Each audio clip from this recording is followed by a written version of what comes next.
ધોરણ 9 નવો લેક્ચર આપણો ચેપ્ટર નંબર 1 ભારતમાં બ્રિટિશ સત્તાનો ઉદય. આપણે પ્લાસી અને બક્સરનું યુદ્ધ જોયું હતું. આજે આપણે જોશું બ્રિટિશ શાસનની ભારત પર અસરો. તો કે બ્રિટિશ શાસનની ભારત પર બે પ્રકારની અસરો હતી. હવે બ્રિટિશ શાસનની અસરો બે પ્રકારે ભારત પર થઈ હતી.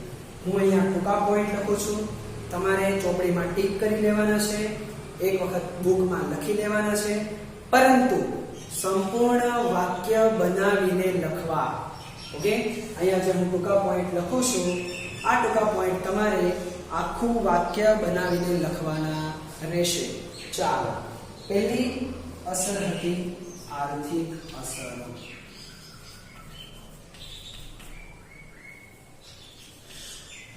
પહેલી અસર હતી આર્થિક અને બીજી અસરો હતી સામાજિક અસરો.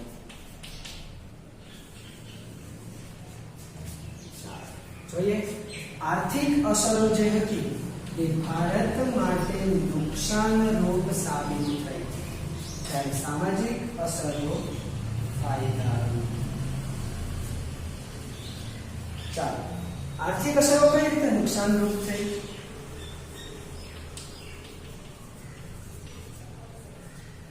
આર્થિક અસરો કઈ રીતે નુકસાનરૂપ થઈ? તો કે પહેલું, કર વધાર્યો. બીજું, ખેતી પર કર વધાર્યો. ત્રીજું, ધંધાઓમાં હરીફાઈ કરી. ચોથું, આયાત માલ પર 80% જકાત નાખી.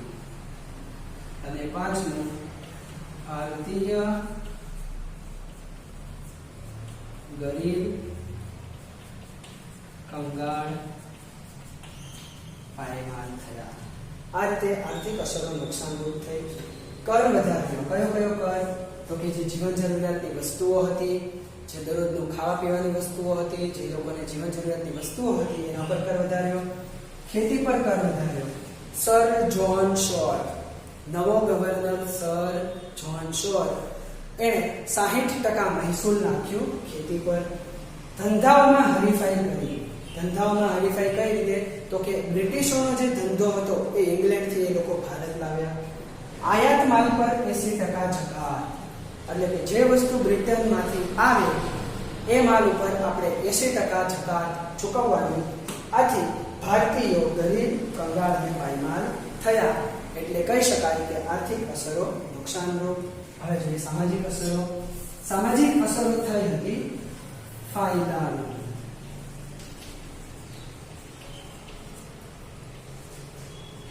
સામાજિક અસરો ફાયદારૂપ થઈ હતી.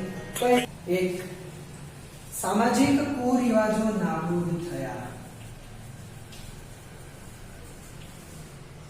કયા કયા કુરિવાજો? સતી પ્રથા, બાળલગ્ન, દૂધ પીતી વગેરે નાબૂદ થયા. વિધવાઓના પુનઃ વિવાહ થયા. અને ત્રીજામાં તમારે લખવાનું છે ડેલ હાઉસીના સુધારાઓ. અહીંયા તમે શું લખશો?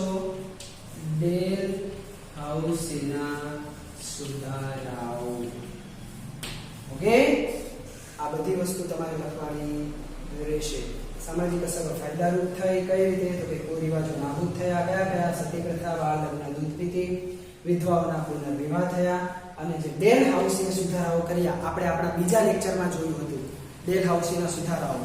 ઓકે, તો એ જે 4 કે 5 સુધારાઓ મેં તમને લખાવ્યા હતા, એ જ સુધારાઓ તમારે અહીંયા લખવાના છે. તો બાળકો, અહીંયા આપણું ધોરણ 9 ચેપ્ટર 1 પૂરું થાય છે.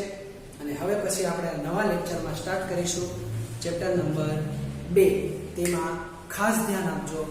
ચેપ્ટર 1 તો તમે ભણીને આવી ચૂક્યા હતા, એટલે થોડુંક જ મેં કરાવ્યું હતું અને થોડુંક તમને યાદ અપાયું. પરંતુ ચેપ્ટર 2 થી ચેપ્ટર 19 સુધી તમારી માટે સંપૂર્ણ નવું છે. સમાજ વિદ્યાનો આખો અભ્યાસક્રમ તમારી માટે નવો છે. એટલા માટે ચેપ્ટર 2 થી ખાસ ધ્યાન આપજો. ત્યાં સુધી નમસ્કાર. ફરી પાછા મળીશું નવા લેક્ચરમાં ચેપ્ટર નંબર 2 સાથે. તો અહીંયા આપણા લેક્ચરનો એન્ડ કરીએ અને ફરી પાછું મળીશું આપણે ચેપ્ટર નંબર 2 માં. ઓકે, ત્યાં સુધી આવજો.